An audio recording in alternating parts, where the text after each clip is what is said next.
नंदुरबारच्या सभेत प्रियंका गांधी यांनी विचारले थेट प्रश्न। राष्ट्रपतींच्या हस्ते संसद आणि राम मंदिराचे उद्घाटन का नाही? आदिवासींच्या हक्काच्या मुद्द्यावरून मोदींना धरले धारेवर। नंदुरबार मतदारसंघाचा प्रचार संपण्यापूर्वी शेवटच्या टप्प्यात काँग्रेसच्या नेत्या प्रियंका गांधी यांच्या तोफा धडाडल्यात। आम्ही आदिवासींना सन्मान देतो सांगणाऱ्या भाजपा आणि पंतप्रधान नरेंद्र मोदींवर त्यांनी जोरदार हल्लाबोल केलाय। राष्ट्रपती द्रौपदी मुर्मू आदिवासी आहेत, मग त्यांच्या हस्ते नवीन संसद भवनाचे आणि अयोध्येतील राम मंदिराचे उद्घाटन का केले नाही, असा सवाल प्रियंका गांधी यांनी उपस्थित केला। मोदी शबरीचे भक्त असल्याचे सांगतात, मग शेकडो हजारो शबरींवर अत्याचार होत असताना ते गप्प का, असे सांगत त्यांनी मणिपूर आणि मध्य प्रदेशमध्ये आदिवासींवर होत असलेल्या अत्याचाराचा मुद्दा नंदुरबारच्या या सभेत उपस्थित केला।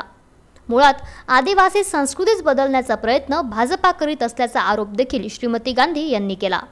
10 सालों से प्रधानमंत्री रहे हैं, मैं चुनौती देती हूं किसी को भी एक फोटो निकाल लो किसी आदिवासी के घर के अंदर गए नहीं है, कहते हैं कि बड़ी आदर है आपके लिए, कहते हैं कि वो आपके बेटे हैं, कि शबरी जी के पुजारी हैं। क्या मतलब है इन बातों का जब इन बातों में वजन ही नहीं है? प्रधानमंत्री हैं, इनकी बात में वजन होना चाहिए। अगर मंच पे खड़े होकर इन्होंने आपको कहा था कि सारा काला धन वापस लाएंगे, आपके खातों में 15 लाख रुपए डालेंगे, तो आना चाहिए था। बहुत हो गया है, इस देश की सारी संपत्ति इन्होंने अपने बड़े बड़े खरबपति मित्रों को दे दी।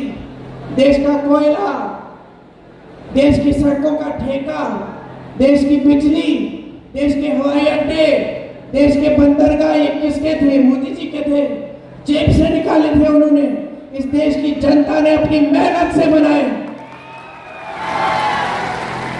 खून पसीना बहाकर बनाया। जितने नेता रहे इनसे पहले, ये जो 70 साल का रट रखते हैं कि कुछ नहीं हुआ, ये सब तो बना 70 सालों में जो तुम बेच रहे हो, नहीं तो बेचते कैसे? नंदुरबार मतदारसंघातील काँग्रेसचे उमेदवार गोवाल पाडवी यांच्या प्रचारार्थ प्रियंका गांधी यांनी जाहीर सभेला संबोधित केले। रखरखत्या उन्हातही या सभेला प्रचंड गर्दी होती। तत्कालीन पंतप्रधान इंदिरा गांधी यांच्यासह आई सोनिया गांधी, भाऊ राहुल गांधी यांनी वर्षानुवर्षे नंदुरबार आणि आदिवासींशी जपलेले नाते याची प्रियंका गांधी यांनी आठवण करून दिली। सोनिया गांधी यांनी आदिवासींना जंगलावर अधिकार दिला। काँग्रेसने पेसा आणि पंचायत कायदा लागू केला, मात्र भाजपाच्या कारकिर्दीत देशात 22 लाख आणि महाराष्ट्रात 2 लाख आदिवासींना वनपट्टे मिळाले नाहीत। त्यामुळे नरेंद्र मोदी सांगत असलेल्या विकासाच्या गप्पा खोट्या आहेत। त्यांच्याकडे सत्ता आणि साधन असताना देखील मी एकटा लढत असल्याचे सांगून निवडणुकीत स्टेजवर रडण्याचे नाटक करीत आहेत। उद्योगपतींचे 16 लाख करोड रुपयांचे कर्ज माफ केले जाते, पण शेतकऱ्यांच्या ऊसाची थकीत रक्कम देण्यासाठी त्यांच्याकडे पैसे नाहीत, अशी टीका प्रियंका गांधी यांनी केली। यावेळी मंचावर नंदुरबार जिल्ह्यातील काँग्रेसचे लोकप्रतिनिधी, पदाधिकारी उपस्थित होते। प्रतिनिधी सलाउद्दीन लोहार, झेप मराठी, धुळे। अशाच वेगळ्या आणि ताज्या बातम्यांसाठी पाहत रहा झेप मराठी, आरसा महाराष्ट्राचा। संपादक प्राध्यापक अनिल चव्हाण, धुळे।